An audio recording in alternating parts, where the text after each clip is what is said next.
नमस्कार, माउन्टेन संवादमा स्वागत छ। म सचिता। आज हामी यो संवादमा विशेष गरी आसन्न स्थानीय तहको निर्वाचनको विषयमा संवाद गर्नेछौँ। यहाँलाई थाहा नै छ, वैशाख 23 गते देशव्यापी रूपमा एकै चरणमा स्थानीय तहको निर्वाचन हुँदैछ। यसको लागि विभिन्न राजनैतिक दलहरू निकै कसरतमा जुटेका छन्। विभिन्न शीर्ष नेताहरू गाउँ घरमा पसिसकेका छन्। आफ्नो पक्षमा वातावरण बनाउनको लागि उहाँहरू कसरत गरिरहनु भएको छ। यति बेला गठबन्धनको सरकार छ र यो गठबन्धनको सरकारले चुनावी तालमेल गरेर स्थानीय तहको निर्वाचनमा लड्ने भनिरहेको छ भने अर्को प्रमुख प्रतिपक्षी दल नेकपा एमाले पनि आफ्नो तयारी गरिरहेको छ। यसरी सरसर्ती हेर्ने हो भने गठबन्धन गरेर जाने जुन 5 दलीय गठबन्धनको सरकार छ, यसले तालमेल गरेर हामी निर्वाचनमा लड्छु भनिरहेको अवस्थामा कहीँ कतै निर्वाचन आयोगले विगतको निर्वाचनमा अनि महिला अनिवार्य हुनुपर्छ भन्ने प्रावधान लगाएको थियो।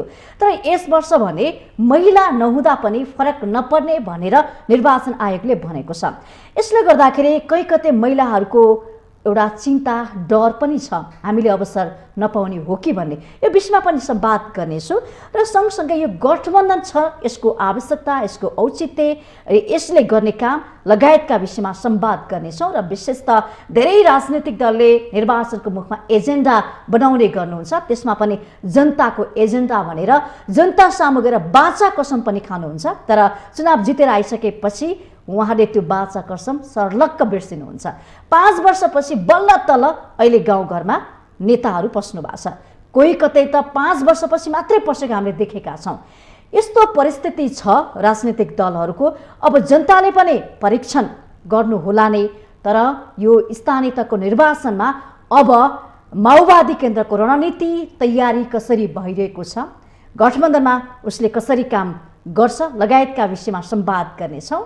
र यो संवादको लागि आज हामीले हाम्रो स्टुडियोमा निम्ता आएका छौँ। पूर्व सभामुख पनि हुनुहुन्छ र सँगसँगै नेकपा माओवादी केन्द्रका प्रभावशाली नेता ओनसरी घरती मगरज्यूलाई निम्ता आएका छौँ। यसलाई स्वागत छ। हजुर, धन्यवाद छ। निर्वाचन निकै लागेछ यहाँलाई? अब लाग्नै पर्यो। कहाँ पुग्नु भयो अहिले? म चाहिँ विशेष गरेर लुम्बिनीका विभिन्न जिल्लाहरूमा अहिले चाहिँ कार्यरत छु। लुम्बिनीमा चाहिँ तपाईँ पुग्नु भएको छ होइन? त्यहाँको वस्तुस्थिति, त्यहाँको अवस्था कस्तो पाउनुभयो तपाईँ त्यहाँ पुगिरहँदाखेरि? जनतामा निर्वाचन आयो, अर्को नयाँ उत्साह छ। सँगसँगै जनताको प्रश्न पनि छ। अब आगामी दिनमा कुन राजनीतिक दलले के काम गर्छ र अहिले चाहिँ विभिन्न दलहरूले गरेको कामहरूको बारेमा टिका टिप्पणी यस्तो किसिमको जनसमुदायको माझमा चाहिँ व्यापक चर्चा परिचर्चा छ। यहाँले भन्नुभयो लुम्बिनीमा म पुगिरहँदाखेरि उत्साह, उमङ्ग, ऊर्जा होइन, एउटा पर्वको रूपमा निर्वाचन हामी मनाउनुपर्छ, यसलाई सम्पन्न गर्नुपर्छ भन्ने जनता लागि परेको पाएँ भन्नुभयो। अर्कोतर्फ प्रश्न पनि गरिरहेछन्। माओवादीलाई चाहिँ जनताले के प्रश्न गरे तपाईँ त्यहाँ पुग्दाखेरि? हाम्रो पार्टीलाई चाहिँ विशेष गरेर जनताले एउटा यस्तो फेयर पार्टी, नयाँ पार्टी जसले चाहिँ जनताको लागि गर्छ भन्ने एकदमै आशा भरोसाका साथ उहाँहरूले प्रश्न गरिराख्नु भएको छ। के तपाईँहरूले पनि भोलिको दिनमा चाहिँ पूर्व प्रधानमन्त्री केपी ओलीजी जस्तै ढोका दिनुहुन्छ होइन? तपाईँहरूले चाहिँ वामपन्थी पार्टीहरू मिलेर कम्युनिस्ट पार्टी एक भएर जसरी अगाडि बढ्छौँ भनेर भोट माग्नु भएको थियो, तर पार्टी फोर्नुभयो नि। अब आगामी दिनमा चाहिँ तपाईँहरूले कस्तो किसिमको चाहिँ रणनीति अन्तर्गत अगाडि बढ्नुहुन्छ र असल कम्युनिस्ट त को हो होइन? साँच्चीकै जनताको एजेन्डा बोक्ने पार्टी कुन हो भनेर प्रश्नहरू गर्नुभएको छ। फर्स्ट प्रश्न उहाँहरूको यही छ। त्यो प्रश्नको उत्तरमा चाहिँ तपाईँले के दिनुहुन्छ? हामीले चाहिँ विगतमा जसरी नेकपा एमालेसँग पार्टी एकता गऱ्यौँ, अध्यक्ष प्रचण्डले धेरै ठाउँमा यो कुरा स्पष्ट पनि गर्नुभएको छ। साँच्चीकै हामीले कम्युनिस्ट एकताको लागि, कम्युनिस्ट लक्ष्य उद्देश्य प्राप्त गर्नको लागि हामीले एकता गरिएको थियो। तर यो बिचमा पूर्व प्रधानमन्त्रीज्यू केपी ओलीज्यूले जसरी चाहिँ पार्टीमा जे प्रकारको चाहिँ उहाँले गतिविधिहरू गर्नुभयो त्यो त बिल्कुल संविधानको विपरीत थियो। र कम्युनिस्ट पार्टीले चाहिँ राखेको लक्ष्य उद्देश्य भनेको अहिले चाहिँ समाजवादको लागि चाहिँ आधारहरू निर्माण गर्ने हो। यस आधार निर्माण गर्नको निम्ति समाजवादको त सनै उच्चारण गर्नु भएन, उहाँले कमसेकम सुधारको आर्थिक योजनाहरू पनि ल्याउनु भएन, आर्थिक रणनीतिहरू पनि ल्याउनु भएन। त्यसैले हामी बाध्य भएर अहिले संविधानको रक्षा, त्यसपछि चाहिँ जनताको अधिकारको लागि चाहिँ अहिले हामी अलग हुनु परेको छ। अब हामीले यस्तो भुल गर्ने छैनौँ। असल राम्रा जो साँच्चीकै कम्युनिस्ट हुन् र जनताको लक्ष्य उद्देश्य या अधिकार प्राप्तिको लागि जसले लड्छ त्यो चाहिँ हामी एक गरेर अब हामी तपाईँहरूको चाहिँ भरोसा जित्छौँ भनेर उत्तरहरू दिइरहेका छौँ। असल कम्युनिस्ट को हो त? यो प्रश्न तपाईँलाई म फेरि गर्न चाहन्छु। तपाईँले भन्नुभयो बीचमा तपाईँहरूमा जुन खालका मनमुटाव वाद विवाद भएर 3 टुक्रा भयो पार्टी भनौँ न, होइन? एकीकरण गरेको पनि थियो तर तपाईँहरू बस्न सक्नु भएन। अब यही प्रश्न जनताले तपाईँलाई सोधिरहँदाखेरि उत्तरमा चाहिँ विगतमा कमी कमजोरी भएका कुराहरू जनतालाई पनि थाहा भइसकेको छ। यही कुरा लिएर हामीले चाहिँ फलानुले काम गर्न दिएन, फलानुसँग यसरी मनमुटाव भएर हामी आयौँ भनेर जाँदाखेरि जनताले यो कुरा रुचाएका छन् कि छैनन्? नयाँ कुरा त खोज्या होला नि, रचनात्मक कुरा के दिन्छ माओवादीले, के ल्याउँछ हामीलाई, हैन? यस वर्षको एजेन्डा के रहेछ, हाम्रो एजेन्डा पारेको छ कि छैन भन्ने कुरा खोज्या होला नि त। खोज्या छ जनताले, अवश्य पनि यो खोजेको छ। तर हामीले चाहिँ स्पष्ट रूपमा अहिले जनतालाई के भन्दै हिँडेका छौँ? झगडाको कुरा बुझाउनु भएको छ अथवा नयाँ कुरा लिएर जानु भएको छ? जनतामाझ के जनताको मुद्दा हुन्छ नि, विगतमा यस्तो भयो भनेर जाने कि अथवा नयाँ कुरा लिएर जाने जनता? हैन, विगतमा चाहिँ भएका कुराहरू पनि स्पष्ट गर्नु पर्यो। सँगसँगै हाम्रा उद्देश्यहरू त जनतालाई हामीले विगतमा पनि भनेका छौँ र अहिले पनि नयाँ परिवेश बमोजिम हामीले चाहिँ हाम्रा आफ्ना लोकल लेभलमा घोषणापत्रहरू छ, केन्द्रीय लेभलको चाहिँ अपिलहरू छ, यो कुराहरू लिएर हामी अगाडि बढेका छौँ। र उहाँहरूलाई हामीले के भनेका छौँ भने नेकपा एमाले पनि कम्युनिस्ट नै हो भनेर हामीलाई भ्रम पर्यो र हामीले चाहिँ पार्टी एकता गरियो र कोसिस पनि गरियो हामीले। तर नेकपा एमाले घोर दक्षिणपन्थी रहेछ र संविधानको विरोधी रहेछ, गणतन्त्रको विरोधी रहेछ। त्यसैले अब हामी यस्तो गल्ती गर्ने छैनौँ, नम्बर 1। दोस्रो कुरा, जनताको लागि हामीले विगतमा जे चाहिँ प्रतिबद्धता जाहेर गरेका थियौँ यो हाम्रो प्रतिबद्धतामा हामी चाहिँ प्रतिबद्ध छौँ र आगामी दिनमा जनताको समृद्धिको लागि समाजवादको जसरी हामीले यात्रा तय गरेका छौँ, हाम्रो महाधिवेशनले चाहिँ यसलाई स्पष्ट रूपमा अब दस्तावेजीकरण गरेको छ र यो कुरालाई लिएर हामी जनताको माझमा गएका छौँ। 5 वर्षलाई फर्केर हेर्दाखेरि माओवादीले यस्तै खालका बाचा कसम खाएको थियो नि जनतामा, हैन? यो गर्छु त्यो गर्छु भने प्रतिबद्धता जाहेर गरेको थियो, त्यो पुरा गर्यो त? फेरि 5 वर्षमा यही कुरा तपाईहरु दोहोर्याइरहनु भएको छ, बाचा कसम खाँदै हुनुहुन्छ, हामी यो गर्छौँ, अब गल्ती दोहोऱ्याउनु त्रुटि हुँदैन, गल्ती कुनै हालतमा हुँदैन, हामी सच्चेका छौँ भन्नुभएको छ। के साँच्चीकै माओवादी सुध्रेको? अब यो गल्ती जुन भयो नि विगतमा, पटक पटक तपाईँ सत्तामा पुगेको मान्छे हो नि त, केही गर्न सक्नु भएन? हामीले चाहिँ अब विगतमा जे चाहिँ भ्रम परियो हामी त्यसबाट मुक्त भएर हामीले हाम्रो महाधिवेशनबाट हाम्रो यात्रा तय गरिसकेका छौँ। त्यो यात्रा भनेको सैद्धान्तिक राजनीतिक रूपबाट नीतिगत रूपबाट हामीले त स्पष्टै गरिसकेका छौँ। अहिले हाम्रो पार्टी मात्रै हो कि यस्तो पार्टी जसले चाहिँ 33 होइन 35% महिलाहरूलाई चाहिँ आफ्नो पार्टीको हरेक तहमा ल्याउने भनेर डिसिजन गरिसकेको छ र यो व्यवहारमा उतारेको छ। यसै गरेर अहिले निर्वाचन सम्बन्धी पनि तपाईँले हेर्नुभयो भने चाहिँ एक जिल्ला बराबर कमसेकम 1 जना मुख्य पदमा चाहिँ महिलाहरूलाई ल्याउने नीतिगत रूपमा हाम्रो चाहिँ घोषणा नै भइसकेको छ, हैन? त्यसैले हामीले पनि विगतमा चाहिँ जे गल्ती गर्यौँ अब त्यसलाई सच्याएर हाम्रो पार्टी के चाहन्छ भने संविधानका जे हाम्रा एजेन्डाहरू थियो त्यो एजेन्डालाई हुबहु कार्यान्वयन गर्ने र हाम्रो आफ्नो पार्टीभित्र पनि आन्तरिक रूपमा पनि त्यसको अभ्यास गर्ने र जनताको साँच्चीकै एजेन्डाहरूलाई लिएर अगाडि बढ्ने भनेर हाम्रो त वैचारिक राजनीतिक रूपबाट महाधिवेशनमा स्पष्टै भइसक्यो नि। तर तपाईँले नेकपा एमालेको महाधिवेशन हेर्नुभयो भने खालि पदको बाँडफाट भयो, तर उहाँहरूको चाहिँ वैचारिक लक्ष्य उद्देश्य के हो, उहाँहरू कहाँ पुग्न चाहनुहुन्छ, जनताको एजेन्डाहरूलाई कहाँ पुर्याउनुहुन्छ भन्नेमा पुरा अन्यल छ वैचारिक रूपमा। अब नेपाली काङ्ग्रेससँग त हामीले यो अपेक्षा गर्नै सक्दैनौँ। उहाँहरूले कमसेकम अहिले संविधानको रक्षाको लागि उभिनु भएको छ, यो नै सकारात्मक कुरा हो र यसैले हाम्रो गठबन्धन भएको हो। काङ्ग्रेस बिना तपाईँहरू उभिन सक्नुहुन्न र? अहिलेको जनमत अनुसार हामी एक्लै चाहिँ यात्रा गर्न सकिँदैन, किनभने हामीले जनमतमा विश्वास गर्छौँ र जनताले हामीलाई जति जनमत दिएको थियो त्यतिले मात्रै अगाडि बढ्न सकिँदैन थियो। त्यसैले हामीलाई काङ्ग्रेस पनि चाहियो र काङ्ग्रेसले यदि संविधानको रक्षाको लागि नउभिएको भए उहाँहरूसँग पनि हामी एक्लै हुँदैन थियो। क्रान्तिकारी कम्युनिस्टहरूले के सोच्छन् भने आफू एकजना बद्दासम्म पनि उसले चाहिँ आफ्नो वैचारिक प्रतिबद्धता, राजनीतिक प्रतिबद्धता चाहिँ उसले निडरताका साथ समातिरहन्छ। हामी एक्लै भएको भए पनि अगाडि बढ्थ्यौँ, तर कमसेकम नेपाली काङ्ग्रेसले संविधानको रक्षाको लागि हामी सँगसँगै जान चाहन्छौँ भनेपछि आज हामी सँगै छौँ। तपाईँका पार्टीका अध्यक्ष प्रचण्डले के भन्नुभएको थियो भने केही दिन पहिला, केही महिना पहिला उहाँले चाहिँ आफ्नो हैसियत अनुसार चाहिँ सिट खोज्नुपर्ने हो, किन बढी खोजेको भनेर अलिकति त्यो हुन्छ नि त्यो टाइपको कुरा व्यक्त गर्नुभएको थियो। हजुर, उहाँले कसलाई भन्न खोज्नु भयो यो खास किन यस्तो कुरा आयो त?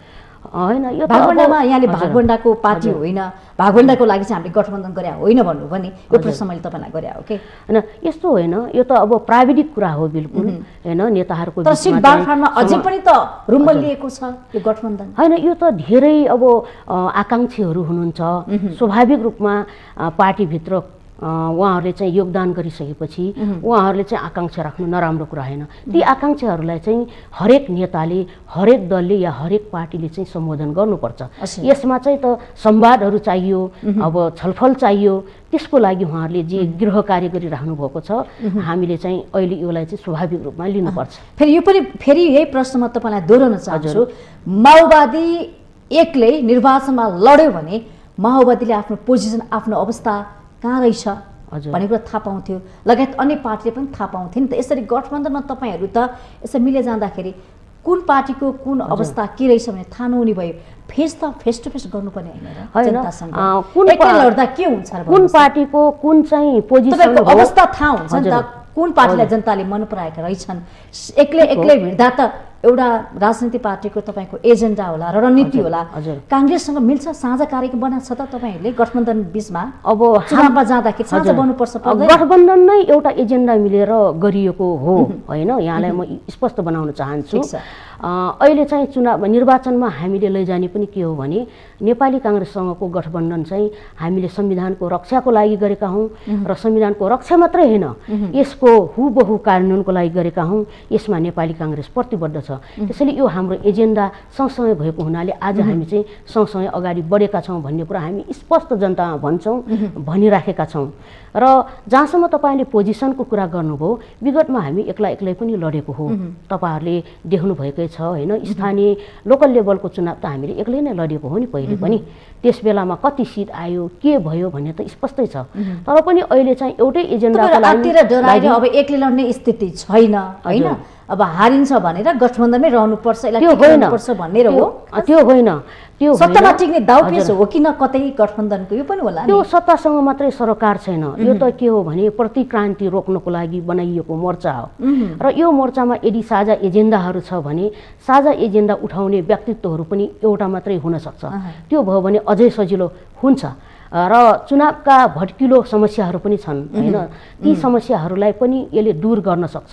त्यसैले गर्दाखेरि हामी चाहिँ आफ्नो लक्ष्य उद्देश्यको लागि आज जे मोर्चा बनाइएको छ र जे गठबन्धन बनाइएको छ, साझा एजेन्डाहरूको लागि हामीले साझा रूपमा अपिल गरेर चुनाव लड्न सक्छौँ भनेर हामीले चाहिँ यो बनाइएको हो। एक्लै चुनाव लड्न पनि सक्ने हुनसक्छ, किनभने हामीले त आफ्नो आफ्नो विचार, आफ्नो आफ्नो प्रकारको लक्ष्य उद्देश्य अलग पनि राखेका छौँ। यहाँले पटक अघि भन्नुभएको थियो काङ्ग्रेस प्रतिबद्ध छ गठबन्धनको लागि, संविधान रक्षाको लागि उभिएको छ, हामीलाई साथ दिएको छ भन्ने तपाईँले भनिरहँदाखेरि नेपाली काङ्ग्रेसभित्र धेरै असन्तुष्टि देखिन्छ क्या। यो गठबन्धन चाहिँदैन, किन गरेको हो भनेर सभापतिज्यूलाई प्रश्न पटक गरिरहेका छन्।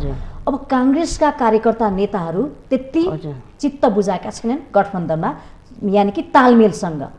अनि यो अवस्थामा अनि गठबन्धनको औचित्य के, यो उद्देश्य रणनीति चाहिँ अब समस्या झन् देखियो कि व्यक्तिहरूले उठाउने चाहिँ सभापति मिल्दैनमा पार्टीका कार्यकर्ता मिल्छन् भन्ने ग्यारेन्टी पनि छैन होला।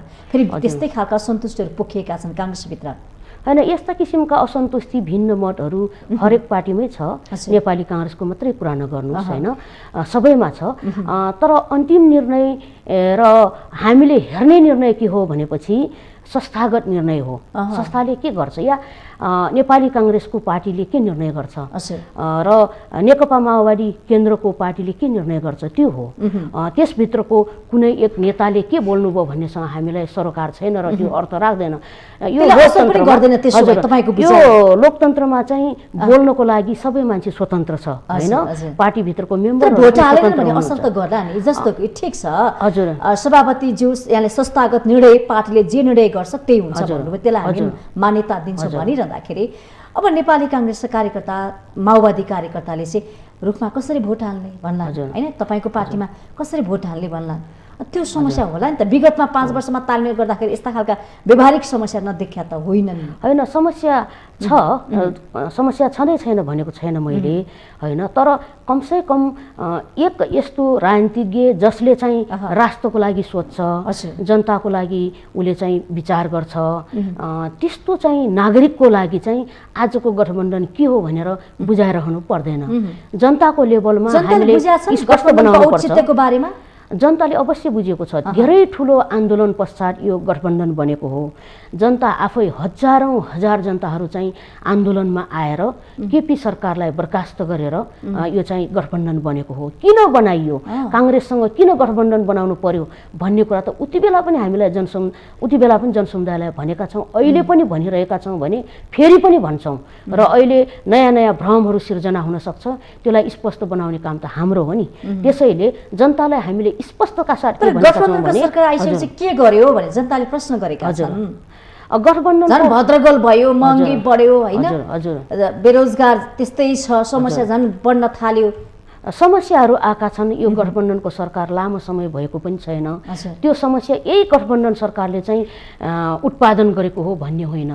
यसको जग कसले बसालेको हो र यो चाहिँ बर्बादीको चाहिँ कार्यहरू कसले सुरुवात गरेको छ भन्ने कुरा मैले यहाँ तर गठबन्धनको सरकार बनिसकेपछि देश धन बर्बादीतिर धकेलियो भन्छ नि त। यसलाई सम्हाल्छ गठबन्धनको सरकारले, किनभने हजुर मलाई कस्तो लाग्छ भने समस्या छन्, विभिन्न प्रकारको प्राकृतिक रूपमै आएका समस्याहरू, अब राजनीतिक रूपमा आएका समस्याहरू जे थिए ती समस्याहरू चाहिँ छन्, तर गठबन्धनको सरकारले यसलाई कोसिस गरिराखेको छ कमसेकम जनताको पक्षमा, राष्ट्रको पक्षमा कसरी यसलाई चाहिँ अगाडि बढाउन सकिन्छ भनेर कोसिस गरिराखेको छ। तर गठबन्धनको सरकार आइसके बनिसकेपछि एउटा मात्रै काम भनिदिनुहोस्, एक दुईटा मात्रै राम्रो काम जनताको पक्षमा। सबभन्दा पहिलो कुरा चाहिँ कोभिडबाट जनतालाई चाहिँ सेभ गर्यो। सायद तपाईँले गरेका हौ जस्ता त्यो त उहाँहरूले 2 वर्ष 3 वर्ष सरकार चलाउँदा त्यो समस्या किन समाधान भएन त? उहाँहरूले त उहाँहरूको सरकार हुँदा नै या त्यतिखेरको हाम्रो संयुक्त सरकार हुँदा नै कोभिड त भयावह नै थियो नि, तर उहाँहरूले त्यसलाई कन्ट्रोल किन गर्नु भएन? त्यो त प्रश्न हो नि। त्यसैले मलाई के लाग्छ भने बोल्न जति सजिलो गर्न छैन। त्यसैले हाम्रो अहिलेको गठबन्धनको प्रधानमन्त्री सम्माननीय शेरबहादुर देउबाजीले आफ्नो प्रतिबद्धता मन्तव्य हाउसमा तपाईँले चाहिँ व्यक्त गर्दै गर्दाको कुरा एकपटक म तपाईँलाई सम्झाउँछु। उहाँले चाहिँ खोप भनेर आफ्नो प्राथमिकता भन्नुभएको थियो, साँच्चीकै त्यो पुरा गर्नुभयो र बाँकी विकास निर्माणको कामहरू पनि निरन्तरतामा छन्। तर आजको यो चाहिँ हाम्रो सङ्कट प्राकृतिक सङ्कटै भनौँ यसलाई, या एउटा चाहिँ जे आयो आज हाम्रो सामान्यमा, अब ती समस्याहरूलाई समाधान गर्नको निम्ति उहाँहरूले लगातार कोसिस गरिराख्नु भएको छ। महँगी बढ्या छ हेर्नुहोस् त, जनता त दुःख पाएका छन्, कम गर्नुपर्छ र यसको लागि हामीले पर्दैन। हजुर तपाईहरू निर्वाचन भनेको एउटा परिवर्तनको लागि, रूपान्तरणको लागि, देशले काँचुली फेर्नको लागि, जनताले काँचुली फेर्नको लागि गरिने हो। निर्वाचनको मुखमा चाहिँ यस्ता खालका समस्या झन् बढिरहेछन्, अनि जनताले के गर्नुहुन्छ त? अनि यो समस्या एकैचोटि आएको होइन, तर यो एकैचोटि आएको होइन भनेर हामीले सुख पाउँदैनौँ। निराकरण गर्नुपर्छ र यसको लागि चाहिँ स्टेपहरू चाल्नुपर्छ र यसलाई चाहिँ हामीले चाहिँ व्यवस्थित ढङ्गले गठबन्धनले बसेर यसका योजनाहरू बनाउनुपर्छ। यस कार्यमा चाहिँ सरकार जुटेको छ, परिणाम हामी अब ठिक छ। लोकतन्त्र आइसकेपछि यहाँले भन्नुभयो बोल्न पाउने अधिकार, धेरै कुराहरूमा एउटा जनताले त्यो हक अधिकार प्राप्त गरे। अब व्यवस्था फेरियो, अवस्था त उस्तै नै छ कि जति परिवर्तन हुनुपर्ने, जति रूपान्तरण हामीले गर्नुपर्ने हो, तर त्यो हुन सकेको छैन। अब माओवादीले गर्छ त? अब माओवादी त परिवर्तन गर्छु हिँडेको पार्टी हो हैन? अवश्य पनि हो, जनतालाई अधिकार दिलाउँछु हैन, जनताको हरेक जनता सुख शान्ति दिन्छु समृद्धि दिन्छु भनेको पार्टी हो नि त माओवादी भनेको हो र यसको एजेन्डा त्यही हो नि यसमा हामी निरन्तर सङ्घर्षरत छौँ हजुर। र अहिलेको चाहिँ लोकल लेभलको हाम्रो चाहिँ मेन अपिलै के छ भने व्यवस्था हामीले त बदलेकै हो तर अब चाहिँ हामीले अवस्था बदल्नको निम्ति अघि बढौँ भनेर हामीले चाहिँ मेन एजेन्डा मेन नारा नै यो बनाएर दिएका छौँ र विगतमा पनि केपी ओलीजीसँग हाम्रो चाहिँ मिलेकै कुरा र पार्टी एकता गर्दाकै दिन पनि हाम्रो प्रतिबद्धता के हो भने अब हामीले संविधान बनायौँ होइन राजतन्त्रको अन्त्य गरायौँ अब नेपाली जनताको सुख र समृद्धिको लागि या नेपालको विकासको लागि एउटा मात्रै एजेन्डा बनाएर हामी अगाडि बढ्नुपर्छ त्यो चाहिँ समाजवादी यात्राले मात्रै सम्भव छ र यो समाजवाद यदि तपाईँ मान्न तयार हुनुहुन्छ भने पार्टी एकता हुन्छ भनेर प्रस्तावै थियो नि हाम्रो उहाँले त्यो कुरा स्वीकार गर्नुभयो पार्टी एकता भयो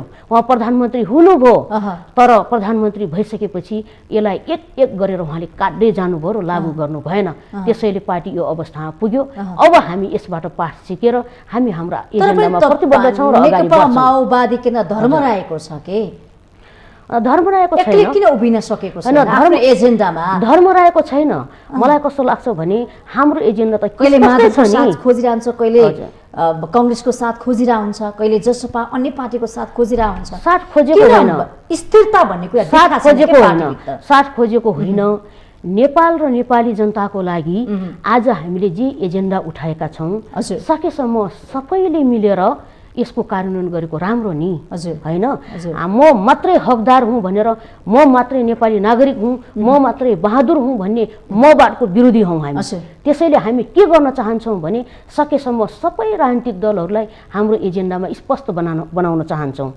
संविधानमा तपाईले देख्नु भएको छ हाम्रा सम्पूर्ण एजेन्डाहरू चाहिँ संविधानमा जति हामीले सक्यौं त्यति चाहिँ सूत्रबद्ध गरेका छौं यसको कार्यान्वयनको लागि कोही एबीसीडी पार्टी आउनुहुन्छ र उहाँहरूले गरेको प्रतिबद्धतामा उहाँहरू हामी प्रतिबद्ध छौं भनेर अगाडि बढ्नुहुन्छ भने उहाँहरूलाई कटअप हामीले किन गर्ने उहाँहरूलाई हामीले साथ लिएरै जानुपर्छ र यो अभियान हाम्रो अहिले पनि जारी छ कार्यक्रम त्यसो भए ल्याउँछ यो गठबन्धनको सरकारले लोकल लेभलहरुमा हामीले चाहिँ यो एजेन्डा साझा बन्छन् त्यसो भए रणनीति बन्छ किनभने उम्मेदवारै एउटा भयो भने त स्वाभाविक रूपमा हाम्रो साझा एजेन्डा बन्छ त्यो साझा एजेन्डा वैचारिकमा कुनै समस्याहरू त्यस्तो छैन एजेन्डाहरुमा मनमुटाव हुने विवाद हुँदैन एकले अर्काको अस्तित्व स्वीकार छ त्यसो भए मनमुटाव निकै मनमुटाव या मानवको टुङ्गो लाग्ला जस्तो देखिया छ आज पनि बस्दै छ फेरि गठबन्धनको टुङ्गो यो निर्वाचनको हैन तालमेलको लागि अब उपमहानगरको लागि पनि अब मिल्ने हो कि नमिल्ने हो हजुर हैन हामी चाहिँ के भनेपछि हामी बलियो एउटा चाहिँ गठबन्धन अगाडि बढाउन चाहन्छौं र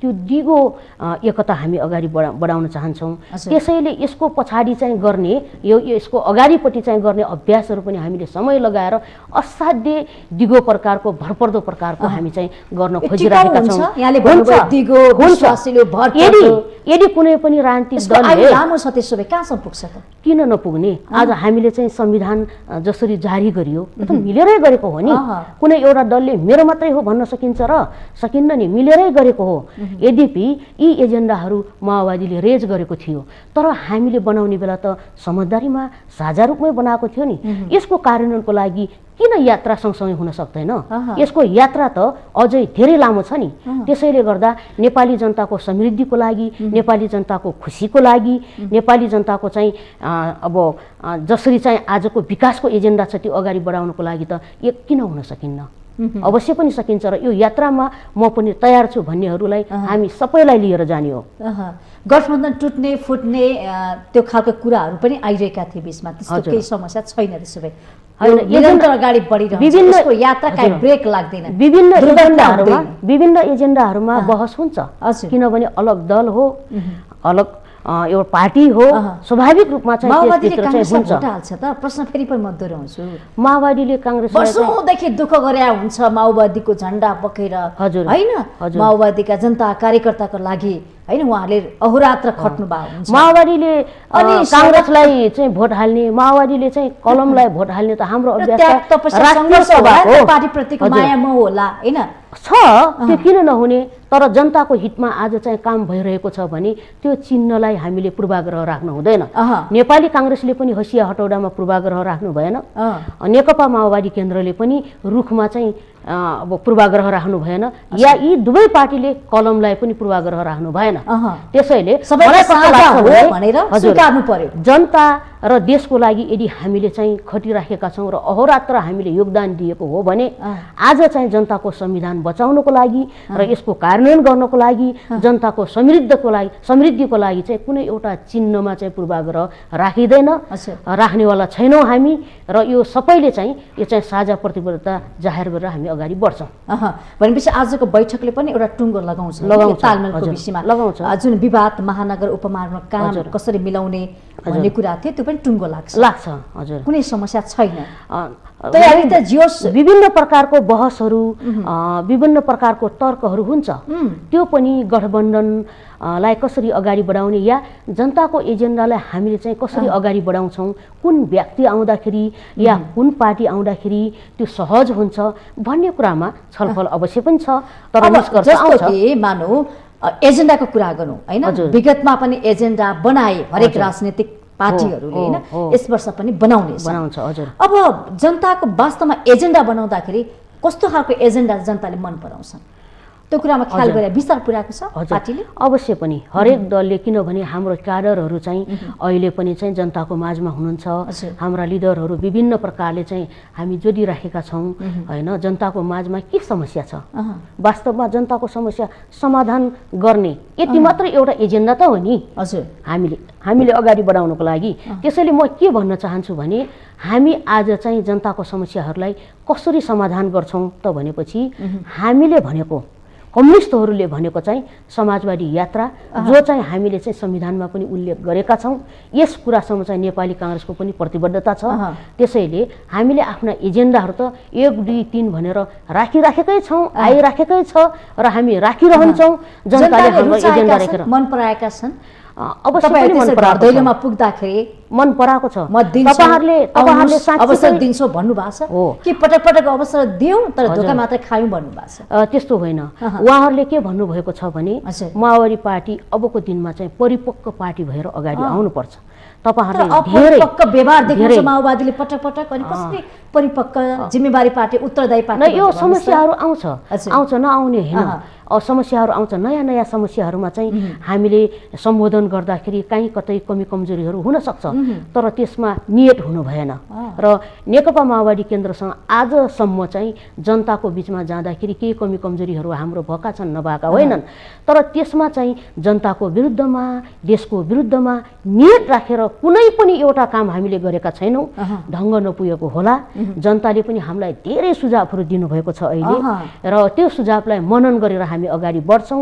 उहाँहरूसँग प्रतिबद्धता जाहेर गरेका छौँ। अरू पार्टी भन्दा नेकपा माओवादी नै हो, तर तपाईहरुले चाहिँ जसरी व्यवस्था बदल्नुभयो त्यसरी नै प्रतिबद्ध भएर अब हाम्रो अवस्था या देशको अवस्था, जनताको अवस्था परिवर्तन गर्नको निम्ति लाग्नुस् र एकपालि तपाईहरुलाई चाहिँ हामीले मौका दिन्छौँ भनेर जनताले भन्नुभएको छ। ठीक छ, यसरी माओवादीलाई सुझाव पनि दिएको छ। अब हामी सच्ची छौँ, हामीबाट गल्ती भयो होला, ढङ्ग पुगेन, तरिका पुगेन, विधि पुगेन, सिद्धान्त पुगेन, विचार पुगेन, हरेक कुरामा हामी पछि पर्यौँ होला। तपाईँ जसरी कुरा गरिरहनु भएको छ नि, जनता सामुले जनताको कुराहरू पनि सुझाव पनि हामीले सङ्कलन गरेका छौँ, मनन गर्छौँ, लागू पनि गर्छौँ भनेर भनिरहँदाखेरि अब निर्वाचन त हुने भयो। पहिलेको निर्वाचनले महिलालाई अवसर दिएको थियो हैन, अनिवार्य रूपमा महिला हुनुपर्छ भनेको थियो। तर अहिलेको निर्वाचन आयोगले के भनिरहेछ भने महिला नहुँदा पनि फरक पर्दैन भन्यो। अब महिलाहरू चिन्तामा छन्, निराश हुनुहुन्छ के? हजुर, निराश हुनु पर्दैन। महिलाहरू गठबन्धन गर्दा झन् अब अझ बढी हाम्रो अवसर खोसिने हो कि? र निराश हुने होइन, आफ्नो अधिकारको लागि लड्ने हो, आवाज उठाउने हो। 35% भन्नुभएको अघि कुराकानीमा यसलाई उठाउन विषय। हजुर, अब म चाहिँ आफ्नो पार्टीको नीतिको विषयमा कुरा गर्छु हैन। संविधानले जे व्यवस्था गर्यो त्यसको कार्यान्वयनको लागि कानुन हामीले बनायौँ। यो निर्वाचन सम्बन्धीका कानुनहरू चाहिँ म आफू सभामुख हुँदा बनाएको हुनाले मलाई धेरै नै कण्ठ छ हैन। त्यहाँभित्रको व्यवस्था के छ भनेपछि अलग दल या फरक लिङ्ग भन्ने दुईटा प्रावधान छ हैन एउटै दलले चाहिँ उठाउनु पर्यो भने चाहिँ फरक लिङ्ग उठाउनै पर्छ तर दुई वा दुई भन्दा बढी दलहरूले चाहिँ मिलेर चुनाव लड्नुभयो भने त्यहाँनिर चाहिँ महिलाको अनिवार्यता छैन पुरुष भए पनि हुन्छ या महिला भए पनि हुन्छ जस्तै भरतपुरमा चाहिँ महिला नै हुनुभयो विगतमा तपाईले देख्नु भएको छ त्यो किन त्यस्तो भयो त भन्दा फरक लिङ्ग वा फरक दल भनेपछि त्यो चाहिँ फरक दल भएको कारण एउटै लिङ्गको मानिसहरू चाहिँ त्यो ओहदाहरूमा आउन सक्नुहुन्छ त्यो प्रावधान छ त्यसैले म चाहिँ आफ्नो पार्टीको कुरा के गर्छु भने हामी अहिले चाहिँ जसरी लड्यौं भिड्यौं 10 वर्षको जनयुद्ध गर्यौं त्यस बेलामा हाम्रा धेरै चाहिँ एजेन्डाहरू छन् महिलाहरूको हक अधिकारको लागि महिला मात्रै हैन दलितको लागि जनजातिको लागि मधेसको लागि अल्पसंख्यकको लागि उत्पीडित क्षेत्रको लागि हैन धर्मनिरपेक्षताको लागि हामीले त धेरै एजेन्डा उठाएका थियौं नि त त्यो एजेन्डा संविधानमा मोटामोटी रूपमा मेन कुराहरू छन् पनि हैन संविधानमा छन् अहिले पनि छन् र यी एजेन्डाहरूको लागि हामीले चाहिँ जसरी अगाडि बढ्यौं र आजको दिनमा चाहिँ अब चाहिँ हामी हाम्रो पार्टी आन्तरिक जीवनमा पनि बाह्य चाहिँ प्रयोगमा पनि हामीले हुबहु कार्यान्वयन गरेर जानुपर्छ भनेर हामीले चाहिँ 33 हैन 35% अझ 2% थप गरेर 35% महिलाहरूको सहभागिता चाहिँ हाम्रो पार्टीभित्र हामीले गराएका छौं हाम्रो पार्टीलाई धेरै गाह्रो भएको छ तपाईहरुले सुन्नु भएको छ सिनियरहरू छुट्यो जुनियर महिलाहरू पुरै कमिटीमा आउनु भएको छ दलितहरू आउनु भएको छ दलितको चाहिँ आफ्नो प्रतिशतमा हामीले ल्याएका छौं अर्थपूर्ण सहभागिता छ पार्टीभित्र छ अवश्य पनि छ मलाई एकदमै खुसी लागेको थियो तपाईलाई शेयर गर्न चाहन्छु हाम्रो केन्द्रीय समितिको बैठक पहिलोचोटी 35% महिलाहरूको उपस्थिति हुँदाखेरि एउटा दुईवटा रोहरू थियो त्यो रोमा चाहिँ एक रोमा पुरुषहरू हुनुहुन्थ्यो भने अर्को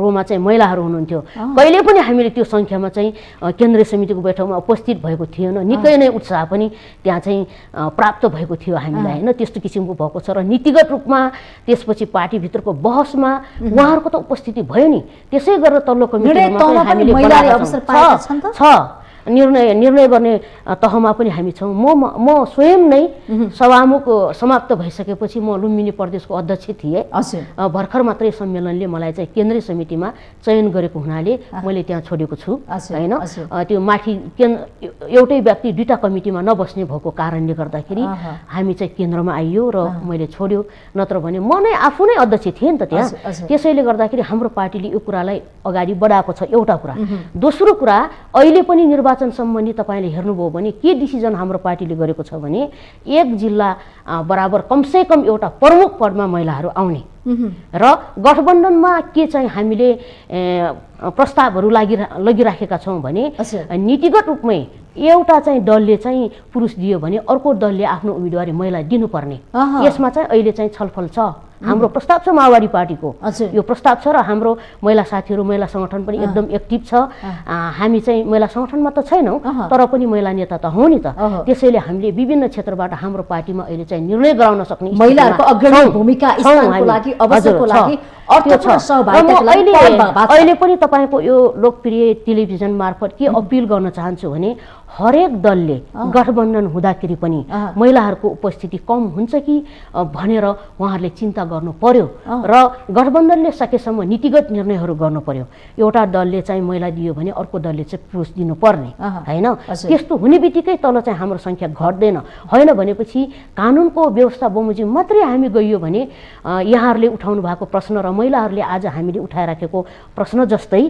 पुरुष आउन सक्ने सम्भावना पनि छ किनभने अलग दल हुँदाखेरि अधिकांश अहिले हेर्ने भने कतै कतै उम्मेदवारी घोषणा भइसकेको अवस्था पनि छ त्यहाँ हेर्ने भने महिलाहरूले उपमेयर भएका महिलाले म मेयर बन्छु भनेर दाबी गरिरहनु भएको थियो अब उहाँहरूको त अवसर खुम्सिनी भयो नि हैन कतिपय ठाउँमा अहिले पनि उहाँहरूले दाबी छोड्नु भएको छैन तर एउटा सत्य कुरा म यहाँलाई के भन्छु भने आज पनि महिलाहरूले स्वयं हामीले आत्मसंघर्ष गर्ने कुरा हामी आफू बलियो हुने कुरामा चाहिँ कमी नै देखिन्छ त्यो विगतको लामो समयको एउटा चाहिँ पितृसत्तावाद भित्र हामी जसरी चाहिँ रह्यौं त्यो पितृसत्तावाद हामी भित्र पनि छ स्वयं महिलाहरू भित्र पनि छ र त्यो अहिले पनि हामीले झिकेर फाल्न सकेका छैनौँ। आँट गर्ने होइन, उहाँहरूले चाहिँ स्वतन्त्र निर्णय गर्ने, उहाँहरूले चाहिँ विद्रोह गर्ने यस्तो प्रकारको कामहरू अहिले पनि लोकल लेभलमा तपाईँहरूले उपमेयरहरूमा कम देख्नुहुन्छ।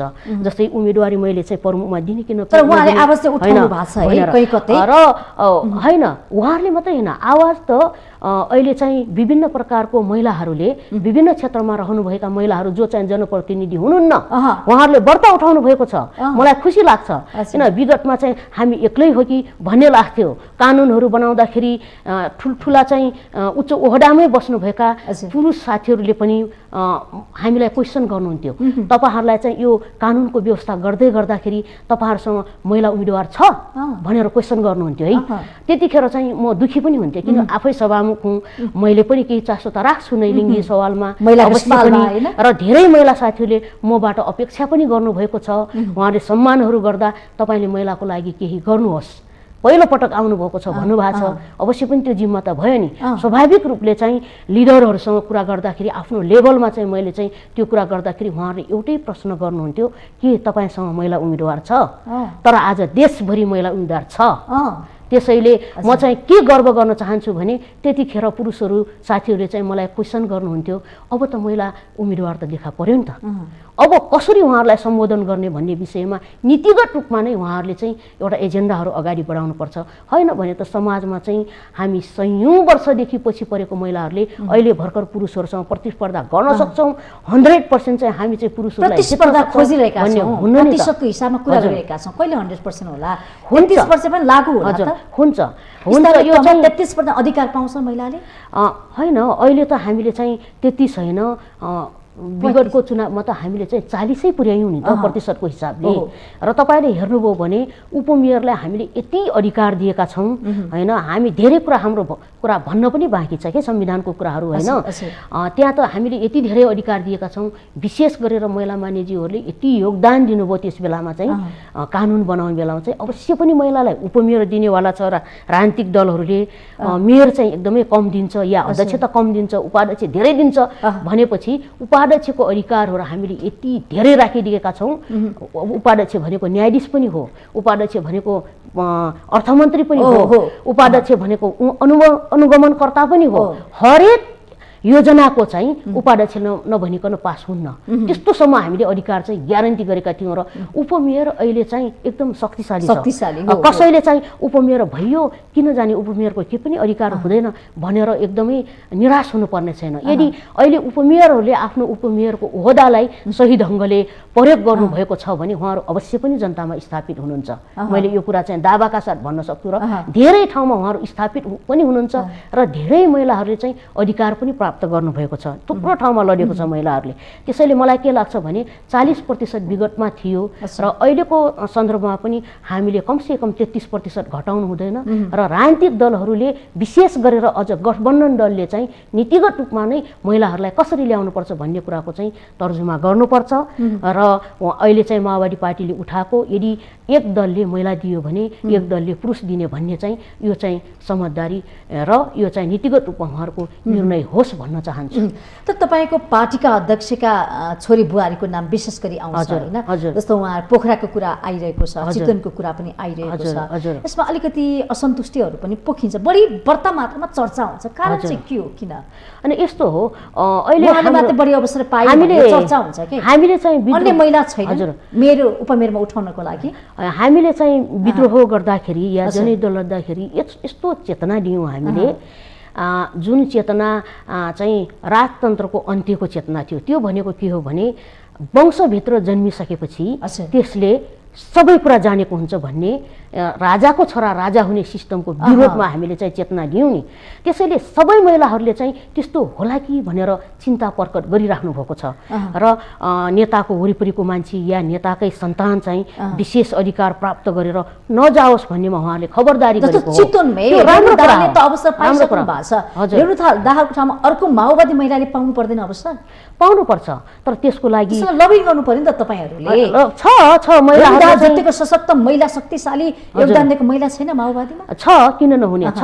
तर उहाँहरूले अहिले चाहिँ उहाँहरूले चाहिँ जे अभ्यास गरिराख्नु भएको छ त्यही उत्तराधिकारी निर्माण गर्नको लागि हो। र त्यहाँनिर चाहिँ मलाई के लाग्छ भने, मलाई के कुरामा चाहिँ एकदमै म विश्वस्त छु भने, रेणु दाहालले कुन कुन महिलाहरूलाई भावी दिनमा चाहिँ उत्तराधिकारी खडा गर्नुभएको छ र कसरी तिज गर्नुभएको छ र कतिजना महिलाहरूलाई अगाडि बढ्नुभएको छ भन्ने कुरामा चाहिँ पर्याप्त उहाँले कार्य गर्नुभएको छ। तर अहिले हाम्रो महिलाहरूको कुरा के छ भने, चितवनबाट एक पटकको लागि रेणु दाहाल नै दोहोरिनुपर्छ र उहाँले चाहिँ एकपटक हामीलाई गाइडलाइन दिनुभयो भने सेकेन्ड पटक चाहिँ हामी चाहिँ एकदमै सशक्त भएर आउन सक्छौँ भन्ने उहाँहरूको आवाज मैले बुझेको छु। हजुर, भनेपछि पार्टीभित्र उहाँको जुन उम्मेदवारी विषयमा चाहिँ कुनै विवाद छैन, स्वीकारेको छ पार्टीमा, उहाँ नै चाहिन्छ भन्ने पार्टीमा यहाँ नेताहरूले मात्रै स्वीकारेर हुँदैन, क्याडरहरूले के भन्छन्, जनताले के भन्छ भन्ने प्रश्न हो नि। तर बढ्ता अलिक चर्चा छ कि किन चाहिँ बुहारी छोरीलाई अवसर पटक पटक भन्ने कुरा यस्तो हो कस्तो हो भनेपछि नेताको चाहिँ वरिपरि या नेताको चाहिँ परिवारभित्र बसेर नाफा पनि छ, मात्र दाग मात्रै लगाइलिया हो कि उहाँहरू चाहिँ हो फेरि चाहिने मान्छे हो, के हो जनताको लागि चाहिने मान्छे हो, उहाँहरू लडेर आएको हो, उहाँहरूको जनताहरूको लागि गर्नुभएको छ। उहाँहरूको चाहिँ रेणु दाहाल जनयुद्धै लडेर आएको महिला हुनुहुन्छ। बिना मगर तपाईँहरूलाई थाहा छ भैरवनाथगञ्जमा मार्न लगिएको बेलामा उहाँ चाहिँ ट्रकबाट खसेर मात्रै बाँचेको मान्छे हो, लडेर आएको महिला हो नि, जनयुद्ध लडेर आएको हो। तर खबरदारी के हो भने हाम्रो महिलाहरूको नराम्रो कुरा होइन, हामीले त राजाको छोरा राजा हुने सिस्टमको अन्त्य गरेका हौँ, फेरि कतै चाहिँ यो मानसिकता बस्ला कि त्यस्तो खतरा होला कि भनेर उहाँहरूले खबरदारी गर्नुभएको हो। तर उहाँहरूले जे जिम्मा लिनुभएको छ, भनिरहँदाखेरि उहाँले जति सङ्घर्ष दुःख गर्नु भने जनयुद्धकालमा त्यस्तै दुःख सङ्घर्ष बारु बन्दुक हैन खाएका महिलाहरू पनि छ नि त माओवादीभित्र। उहाँहरूको चाहिँ अधिकारको लागि उहाँहरूको अवसरको लागि नबोल्नु, उहाँहरूलाई हामी सम्बोधन पनि गरिराखेका छौँ। रेणु दाहाल, त्यसपछि बिना मगर, उहाँहरू त समानुपातिक खाएको होइन नि, उहाँहरू त प्रत्यक्ष लडेर आउनुभयो। बिना मगरले प्रत्यक्ष जितेर आएको हो, विगतमा एकपटक हार्नुभयो, रेणु दाहाल काठमाडौँबाट एकपटक हार्नुभयो, उहाँ अहिले चाहिँ भरतपुर गएर जित्नुभयो, फेरि उम्मेदवार बन्नु होला, पार्टीले टिकट दिएला, बिना मगरलाई दिएला, रेणु दाहाललाई दिएला, त्यो त उहाँहरू बिल्कुल अरू पनि दलहरूसँग प्रतिस्पर्धा गरेर उहाँहरू आउनुभएको छ नि। त्यसैले मलाई के लाग्छ भने सामान्य खबरदारी पार्टीभित्र नउठ्ने होइन, उठ्छ, त्यस्तो नहोस् भन्ने होला, अवसरहरू हामीले सेयर गरौँ भन्ने पनि होला। तर उहाँहरू त प्रत्यक्ष लडेर आएको हुनाले त्यो प्रत्यक्षमा चाहिँ अरू महिलाहरूले या दलमा या पार्टीभित्र चाहिँ उहाँहरूको विषयमा चाहिँ विवाद छैन। भनेपछि अरू महिलाहरूले पनि पाउनुपर्ने अवसर पाइरहनु भएको छ। त्यो पालो पालोले अहिले जस्तै हामीले मैले पनि के भनिराखेको छु भने जसरी हामीले अवसर पायौँ, हामी अवसर पाएका महिलाहरूले अब प्रत्यक्ष निर्वाचनमा आँट गर्नुपर्छ, दिलाउनु पर्यो। समानुपातिकमा जसले चाहिँ आज बेस अझै बनाउन सक्नु भएको छैन, व्यक्तित्व विकास भएको छैन, उहाँहरू महिलाहरूलाई अगाडि बढाउँ। र अहिले मैले त अपिल पनि गरिराखेको छु, अध्यक्ष प्रचण्डलाई पनि भनिसकेको छु, म अब समानुपातिक आउनेवाला छैन, मैले त अब प्रत्यक्ष लड्छु यदि मलाई चाहिँ टिकट प्राप्त भयो भने, नत्र भने मैले प्रत्यक्ष लड्ने पनि मेरो पार्टीले अवसर पाइसकेको छ। टिकट बाँडफाँडमा किनबेच हुन्छ, घोटाला हुन्छ, विगतमा भयो नि त, यस्ता खालका समस्या हुन्छन् कि? म तपाईँलाई स्पष्ट गराउन चाहन्छु, कमसे कम मेरो पार्टी या मेरो दलको लागि म चाहिँ एकदमै क्लियर गर्न चाहन्छु, यस्तो किसिमको किनबेच मेरो दलमा चल्दैन। हामी योगदान त्याग तपस्या बलिदानी गरेर राम्रो मान्छेलाई भयङ्कर मान्छे छौँ। जनताले कसलाई रुचाएको छ? पार्टीभित्र रुचाइएको मान्छे एउटा हुनसक्छ, नेताहरूले चाहिँ विश्वास गरेको एउटा मान्छे हुनसक्छ, तर जनसमुदायले चाहिँ विश्वास गरेको अर्को पात्र हुनसक्छ। हामी अहिले चाहिँ जनसमुदायले रोजेको मान्छे चाहिँ उम्मेदवारी दिने हाम्रो चाहिँ आफ्नो चाहिँ स्पिरिट छ, त्यसैको आधारमा निर्णयहरू हुन्छ। र हामीले जसले चाहिँ अवसर प्राप्त गरेका छौँ त्यसले सकेसम्म नडोहोर्याउँ भन्ने हाम्रो पार्टीको नीति छ। त्यसैले गर्दाखेरि हामी चाहिँ नयाँहरूलाई अवसर दिने, जसले चाहिँ अवसरमा चाहिँ प्रतिस्पर्धा गरेर आउन सक्नुहुन्न उहाँहरूलाई आरक्षण गर्ने र हामी आफूले भूमिका पनि कुरा आछ नि त। हजुर, हरेक पार्टीमा चाहिँ युवाको वर्चस्व कायम पनि हुँदै गएको छ। माओवादीमा के छ? लहर आछ त्यो? अवश्य पनि, किनभने माओवादी पार्टीले चाहिँ स्पेसल्ली 20% युवाहरूको चाहिँ उत्थानको लागि जे चाहिँ प्रतिशतै तोकेर अगाडि बढेको छ। असाध्यै जुनियर र यङ युवा युवतीहरू आउनु भएको छ हाम्रो पार्टीमा। अब माओवादी पार्टी निर्वाचनले झन् युवालाई कति अवसर भन्ने कुरा थियो, नेतृत्व आउँछ किनभने हाम्रो नीति के छ भनेपछि जनताको माझमा चाहिँ लोकप्रिय या जनताको काम गर्न सक्ने र जनताले विश्वास गर्न सक्ने उम्मेदवारलाई हामीले टिकट दिने र अवसर पाएकाहरूलाई चाहिँ एकपटक सकेसम्म चाहिँ अहिले नडोहोर्याउने, सामान्यतया नडोहोर्याउने, विशेष परिस्थिति बाहेक नडोहोर्याउने। यतिको कुरा गरौँ, तपाईँले पनि आफ्नो राजनीतिक काममा धेरै सङ्घर्ष गर्नुभएको छ होइन? परिवर्तन कहीँ कतै भयो होला, जति हुनुपर्ने त्यो पर्याप्त भएको छैन। जनताको घर दैलोमा पुग्दाखेरि दुःख लाग्छ, तपाईँलाई पनि दुःख लाग्यो होला होइन? हामीले यत्रो क्रान्ति गरौँ तर खै त उपलब्धि भन्ने कुरा पनि हुनसक्छ होइन? अब निर्वाचन 30 गते हुँदैछ, हार जित आफ्नो ठाउँमा होला, त देश र जनताको पक्षमा माओवादीले काम चाहिँ गर्छ। फेरि यो प्रश्न केही समयपछि तपाईँलाई सोध्छु फेरि होइन? काम गर्छ नि यो पार्टीले? धोका दिन्न अब जनतालाई? दिन्न धोका। हजुर हस्, समयको लागि यहाँलाई धेरै धेरै धन्यवाद। हजुर धन्यवाद छ यहाँलाई पनि। हजुर, आज हामीले कार्यक्रम माउन्टेन संवादमा नेकपा माओवादी केन्द्रका प्रभावशाली नेता पूर्व सभामुख ओन्सरी घरती मगरजुलाई निम्ता आएका थियौँ। कार्यक्रमबाट म पनि बिदा हुन्छु। माउन्टेन टेलिभिजन HD हेर्दै रहनुहोला। नमस्ते।